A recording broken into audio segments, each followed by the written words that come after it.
फरमाई ला सफरा, ए काले चने वंड दो जी, सफर का महीना बलावां वाला, आफतां वाला, मुसीबतां वाला है, बड़ियां बलावां आंदियां, बड़ियां आफतां नाजिल होंदियां, है हुंदा फलां होना, शादी नहीं करनी, ब्याह नहीं करना, क्यों जी? सफर है। की हुंदा जी?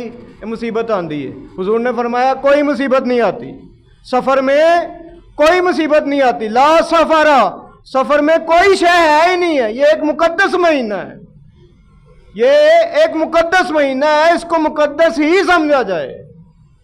और इसी महीने में सैयदा फातिमा और मौला अली मुश्किल कुशा की शादी हुई थी। किसकी शादी हुई?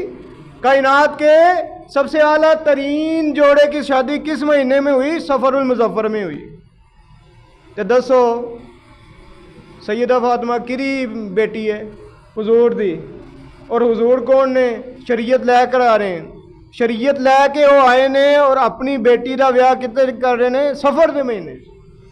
अगर शादी सफर में गलत होती, सफर मनहूस होता या कोई और मामला होता तो रसूल करीम सल्लल्लाहु अलैहि वसल्लम ये अमाल ना करते और ये ना फरमाते ला सफरा, सफर मनहूस नहीं है, सफर मनहूस नहीं है। मेरे उम्मतियों सुन लो कि सफर मनहूस नहीं है।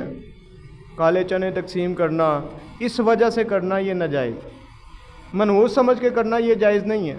वैसे तुसी अल्लाह वाले ना ख़त्म दुआ के काले चने तकसीम करो, बिस्मिल्लाह, सो बिस्मिल्लाह करो, कोई गल नहीं। लेकिन अगर मकसद बदल गया, नीयत बदल गई, वो जायज़ काम नाजायज़ हो गया। मिसाल के तौर पर एक बंदा है शराब पीता है, माज़अल्लाह, अगर उसने शराब पीने से पहले औज़ बिल्लाह बिस्मिल्लाह पढ़ ली, वो काफिर हो गया। क्यों? मकसद बदल गया, नीयत बदल गई। कलिमात अच्छे हैं लेकिन पढ़े अच्छी जगह नहीं गए, पढ़े अच्छी जगह नहीं गए। जब बुरी जगह पर अच्छे कलिमात पढ़े जाएं तो उनका फ़ायदा नहीं होता, नुकसान होता है।